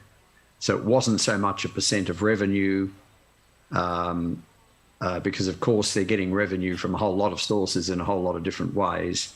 And the amounts that Nelson mentioned were, total advertising across all their platforms, and revenue they get from sponsoring searches and a whole range of other things. So it's tricky to do it that way, but about, as I say, the reference point is about 25% of the cost of the full cost of employing the journalists in each of your organisations. Thanks.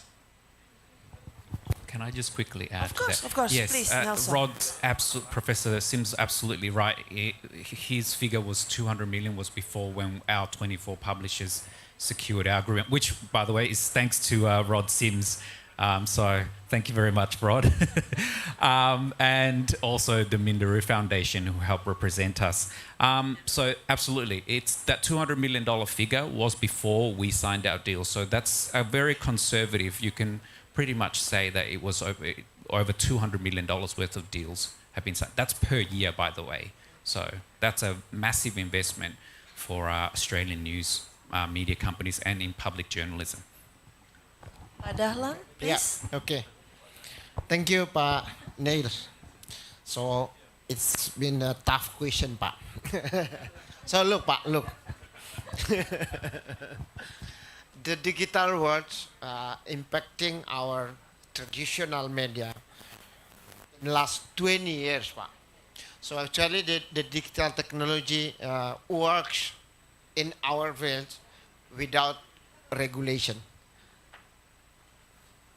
After 20 years, then we realize we should regulate it. So you can imagine that something bigger than us that should be regulated. So it should be tough. Okay, that's the one point back. Second, I don't know. Neither. Is it in our, when the discussion about News Australia bargaining code is happening? Do you consider the TikTok as a big player? So when we discuss about this topic, I think we discuss about Google role and Facebook role. But actually, there is in the last 1 year there is a big player also coming. This is TikTok, which for me this is important. If you deal with Facebook, Google, and Amazon, and you deal with American culture, but when you deal with TikTok, you deal with the Chinese culture, which is completely different. So I think Indonesia should introduce these one items into consideration when we discuss about publisher rights. Yeah. So, Pak, what kind of body should be control the algorithm? Okay. I think Pak Usman made a very, very good point. Yeah, pasal, I think Bu Santi work in this publisher right. So first, media freedom is priceless for us. Clear, yeah. So how the regulation put their position in these big issues? So the regulation is about economic aspect, not media. I think I agree with that. And regulation is about a platform, not for the media industry. It's okay. It's good, Pak. So how about we give another power to Dewan Pers, yeah, to control this regulation? Since actually, I believe code ethic or our journalist ethics, it is actually ensure the role of journalists to serve the public. That means that if we can use the journalist ethic as the foundation of journalism works, then we can make sure that we preserve the local culture. So the role of Dewan Pers is actually is based on the journalist code. That's my point. But I understand, but this is a massive topic, yeah. But thank you very much. Yeah, thank you, Pak Dahlan. Tricky question actually from Pak Neil, and then another tricky answer from Pak Dahlan, about the position of this institution or this so-called body. It's become a very hot topic to be discussed next, and perhaps this will be also part of the moving forward of the advocacy leading by all these media community, and not only in Jakarta, because it's also encouraging the local media. Pak Nelson, perhaps when you said the experience from your organization, you said independent and local news publishers. So perhaps one explanation about that, because in this room right now, we have not only media owners from Jakarta, but we also have media owners from other provinces across Indonesia. As Pak Dahlan said, from Aceh to Merauke, it's 5 hours flight. like Melbourne to Hong Kong. So please. Definitely. Thank you very much. Yes, well, as I think I put on the slide before, our 24 publishers reflect the diverse group in Australia. From our group, I think on the list there was Yanchep News, which was a very small newspaper in a regional town. I would say it's about 15,000. So it's a very small regional town. So that's the only paper in town. And then there's Narracourt News as well, which is part of our group. So again, they represent around 15,000, I believe. Now, Narracourt News was actually started after ACM, Australian Community Newspaper, closed down their newsroom in that town. So the owner of Narracourt News realised that there was no local publisher to provide local news anymore to all the people who live in that area. So he started the publication Narracourt News, and then to serve the community. And then we've got also Australian rural and regional newspapers. So again, all of these small regional towns, often they don't have big newspaper presence in their towns. And sometimes when they do get news, the news is very metropolitan orientated. And a lot of people want local news, right? So this sort of funding for the independent / community / small publishers actually not just benefits the publishers, but benefits the small communities that represent. Yeah. Thank you, Nelson. So we must encourage our local newspapers need to be endorsed and growing. As what Pak Dahlan also said, Tribun also coming from very small and combined to be together as a network. So allow me from the left side, if just one more time to check in the Zoom room, do we have questions? Pak Sam Oliver, do we have? No? Okay. So from the Zoom room, nobody raised questions for the speakers and the panelists, and Professor Roth still with us. But actually, the session allow us to end by 12 noon. But because there is no more questions for now, and perhaps you prefer to have one-on-one dialogue with the speakers here, sometimes shy maybe, yeah? Nelson is very kind to be open with us. We may continue one-on-one dialogue after the session finishes. So allow me to invite for closing statements, Professor Sims, will you start your closing statements before we end the seminar this afternoon? And we'll follow with the other panelists. Time is yours, please. Thank you very much. Well, I'm going to echo a bit of what Nelson has said and make the point that it would be wonderful if Indonesia were to have an effective legislation in place to allow payments to media organisations.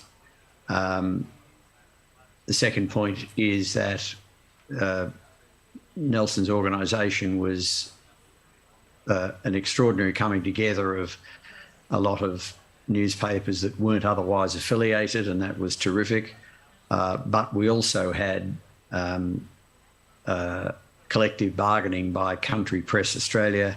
That was an existing newspaper group, so it already had people involved. It had its own few full-time employees, and so they could readily bargain on their behalf. But as Nelson just indicated, many of these in his group and also in Country Press Australia were extremely small.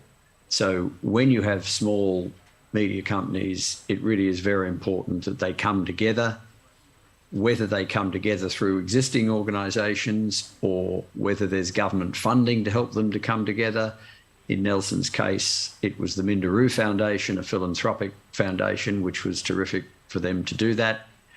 But unless there's an existing media organisation to do the negotiations, then there needs to be some assistance to allow people to be employed to negotiate on their behalf.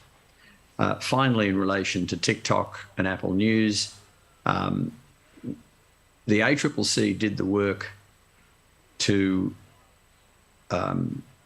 present the need for the code from 2018 to early 2019. At that time, it was really Google and Facebook that were dominant. In Australia, at least, it's only later that TikTok has become relevant, and of course Apple News as well. So if we were doing the study now, I dare say TikTok and Apple News would be included. I think when the government gets around to reconsidering the code, as I say, it's a new government, has not even been in power for a year now, got many priorities. I suspect when the code is looked at, it will be extended to other companies beyond Google and Facebook. But the key issue, as Nelson has said, and I want to emphasise, is media coming together to call for the code, to call for negotiation, arbitration, to call for the fact that if you do a deal with one company, you do a deal with the lot. The Australian legislation is there to be copied. The Canadians are largely copying it.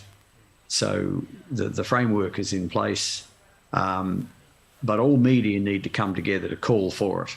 Now, I think from what was said earlier, that's happening. It'd be good to understand more about exactly what's happening, but it sounds like, given what was stated earlier, that you are on track to have legislation put in place. I really hope that's the case, because it will help journalism in Indonesia, help Indonesian democracy, and set a great benchmark for the world. Indonesia is a much larger country than Australia. If Indonesia can do it as well, I think Canada's going to do it. We really then have momentum for this to happen all around the world. So I wish everybody all the best in bringing about legislation to make sure that media is sustained in Indonesia. Thank you. Thank you, And Professor. Big applause to you. Very encouraging word and a kind word towards the Indonesian advocacy team to continue working on the advocacy to have the press regulation. I mean the bargaining code version of the Indonesian version to be happen soon. So very good time for you, Professor, and enjoy your holiday. Really thankful for your time with us. But I think we can let you go now for you to continue your holiday with your family. Thank you very much, and have a good evening there in New Zealand. Bye-bye. Thank you very much. Yes. Thank you. All the best. Yes, thank you. Dr. Agus Sudibyo, allow me to use this opportunity that Professor Rod Sims just mentioned all the best with the work that you have done with your colleagues. But let's say that probably the lesson learned from the Australian, as mentioned by Nelson and Professor Sims, that perhaps it still become the best moment, the best time for Indonesian to encourage and pushing forward the advocacy, not only with the government side, the minister side, but to make sure how the community come together. So your closing statement on this probably. Thank you. I think it's depend Pak Nil, Mbak Santi, and Pak Dahlan. Let me speak in bahasa Indonesia because mayoritas ini audiennya berbahasa Indonesia, jadi saya ingin di akhir ini ngomong bahasa Indonesia. Jadi pada teman-teman pers, pengelola media semuanya, jadi tidak lama lagi insya Allah kalau Bang Nil mengizinkan, kita ini sudah punya regulasi yang mengatur negosiasi antara media massa Indonesia dengan platform global, Google, Facebook, dan lain-lain. insya Allah ini tidak lama lagi. Ini saya dapat kabar dari ring 1,5 ini, dari istana. Iya, ring 1-nya Bang Nil soalnya gitu. Jadi yang paling penting sekarang Bapak Ibu pengelola media adalah kita harus mulai belajar bernegosiasi dengan Google dan Facebook. Harus mulai belajar. Kalau kita tidak bisa bernegosiasi, nanti ada regulasinya tapi kita nggak bisa menggunakannya. Gitu. Harus mulai sekarang bernegosiasi dengan Google dan Facebook. Teknologinya bagaimana, cara negosiasinya bagaimana, dan seterusnya. Kita harus belajar. Nah, dalam konteks ini, belajar dari Pak Nielsen tadi yang di Australia, untuk media-media lokal dan media-media kecil, lebih baik negosiasinya kolektif, bareng-bareng. Dan untuk itu, asosiasi yang harus berperan. Asosiasi itu bisa SPS, bisa PRSNI, bisa ATVLI, bisa AMSI, JMSI, dan lain-lain. Nah, mereka yang harus membantu anggotanya bagaimana mempersiapkan diri menghadapi keadaan baru di mana media di Indonesia memiliki peluang untuk menuntut Google dan Facebook, berita yang kalian bikin tuh ada nilainya. Berita kami yang kalian gunakan tuh ada nilainya. Nilainya bagaimana? Mari kita hitung bareng-bareng. Jadi Bapak Ibu sekalian, itu yang sangat penting untuk kita siapkan bersama-sama, yaitu belajar bernegosiasi menghadapi Google, Facebook, dan lain-lain. Itu. Nah, mari ini kita menjadi kesadaran bersama, menjadi persiapan bersama kita. Gitu. Yang terakhir tadi Pak Ketua itu minta saya, Gus, itu acara yang bagus ini kamu harus tutup dengan pantun. Pusing saya, pantunnya kayak apa gitu. Akhirnya saya bikin-bikin ini. Beli toga berbonus roti, pohon kurma berbuah ceri. HPN 23 membangkitkan negeri, Sumatera Utara selalu di hati. Lanjut.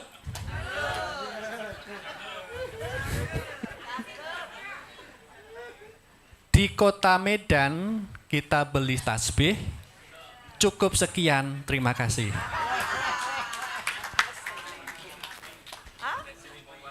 Oh, mau balas. You want to respond it? Oh, our friend from Malaysia. Ini lokal perspektif. Oh, from Sabah. Ya, nama saya Lee Chong dari Sabah, Pulau Borneo.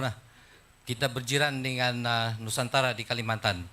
Selepas Pak Jokowi umumkan Nusantara di Kaltim itu, saya pusing keliling ke seluruh Kalimantan, Kota Kinabalu. Pusing itu maksudnya jalan-jalan. Putar-putar. Keliling-keliling, putar-putar. Putar-putar. Oke. Round-round. Kita keliling satu Kalimantan. Dari Sabah, Kota Kinabalu, saya pesawat ke Kuching. Kemudian dari Kuching ke Pontianak. Pontianak jalan darat ke Singkawang.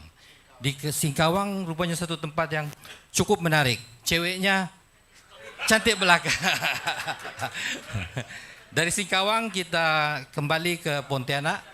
Dan dari Pontianak kita ambil pesawat ke Medan. Saya dari Medan, waktu itu jalan daratnya lebih 4 jam ke Samarinda. So daripada Balikpapan ke Samarinda dengan jalan darat 4 jam. Dan dari Samarinda, Pak Gubernur izinkan kami untuk lalu di jalan tol yang baru, belum siap waktu itu. Dan jalannya cuma dalam 60 menit dah daripada Samarinda ke Balikpapan. Langsung daripada Balikpapan saya ke Tarakan dan kembali ke Nunukan. Selepas itu ke Tawau Sabah dan balik ke Kota Kinabalu. Jadi sempena HPN ini kali ketiga saya hadir untuk HPN. Yang pertama di Padang, kemudian di Surabaya. Selang 3 tahun saya tidak kesempatan untuk hadir. tapi Pak Presiden Datuk Mokhtar sering hadir ke setiap HPN di seluruh tempatnya dan yang terakhir di Sulawesi. Waktu ini kita sangat bertuah sebab diundang agak ramai juga lah, 23 delegasi daripada Malaysia dan kami sangat berbangga dengan jemputan ini. Jadi Pak Atal berucap tadi dengan pantun, kemudian penutup dengan pantun. Saya tergerak juga untuk mengucap terima kasih dengan pantun spontan yang kita hasilkan inilah. Kota Medan berbukit-bukit, benar ya? Oke, adapun bukit jauh di seberang. Jasa HPN bukan sedikit dari dulu sampai sekarang. Tadi pagi kami breakfast, kebetulan saya makan ubi dan juga pisang lah. Bila nampak pisang itu saya teringat satu pantun Melayu. Pisang emas bawa belayar, masak sebiji di atas peti. Hutang emas sempena HPN boleh dibayar, tapi hutang budi tuan puan di Medan akan dibawa mati. Terima kasih. So, Pak Agus, Pak Dahlan, and Pak Nelson, I think we just wait and see to be invited from our friend from Malaysia to also involve in their effort to be part of this movement of bargaining code together. Yeah. So your closing statement now, Mr. Nelson. Thank you. Thank you very much for inviting me to this conference. I'm very honored. I'm very honored to be here amongst all of you. My colleagues, over 100 colleagues from from Indonesia and the ASEAN nations, Philippines, Thailand, Timor-Leste as well. I'm actually Timorese. So I just want to emphasize again just how important it is for all of us to come together. Because as I said, our group of 24 is a representative of what strength looks like when you all come together. And it is going to be a challenge, as Rod pointed out before. There was no sort of professional staff to get us together. I had to do a lot of the work. So I would ring the Greek publisher I knew and I said to him, do you know any publishers who want to be involved? And he said, I'll call you back. And then 2 days later, the Italian and the Jewish newspaper joined. I said, okay. And I ring the Chinese and then he rings the Indian and then it kept going and going and going. And this is what you all have to do. There's over 100 of you here today. You go out there and you call 1 or 2 publishers each, and all of a sudden you've got 200-300 publishers who are ready to join in this, collective bargaining. And you'd have to look at collective bargaining, particularly if you're a small, independent or community newspaper. Collective bargaining is the approach, the best approach for you to get secure funding from Google and Facebook. And we haven't been approached in Australia yet for the caucus. If you ever thought about it, if you ever create it, I'm sure the Australian associations like ours would participate in the caucus and share our experience negotiating with Google and Facebook, because the best thing I think for not just Australia, not just Indonesia, it would be great if Indonesia passes it, is to see our friends, neighbors and colleagues in Malaysia, in Philippines, in Thailand, Vietnam, all the Timor-Leste, all the countries in ASEAN pass similar legislation, because it's time that, media and public interest journalism is supported. Thank you. Thank you, Pak Nelson. Pak Dahlan, your... Karena saya mau bikin pantun, saya bahasa Indonesia saja. Oke, bahasa Indonesia. Sebab pantun hanya dimengerti orang yang mengerti lokal perspektif, Pak. So I think Nelson is hard to understand what is pantun. Yeah, of course, because this is a local heritage ya. So saya tutup dengan pantun. Media itu saya rasa pekerjaan besarnya bukan membuat berita, Mbak Santi ya. Kita bikin Indonesia Digital Association dan kita menemukan masalah ini. bukan tentang bikin berita, bukan tentang mengelola media, tapi tentang bersatu. Susah sekali media di Indonesia bersatu. Ya, jadi kita mencintai Medan United, mari bikin media United. Makasih.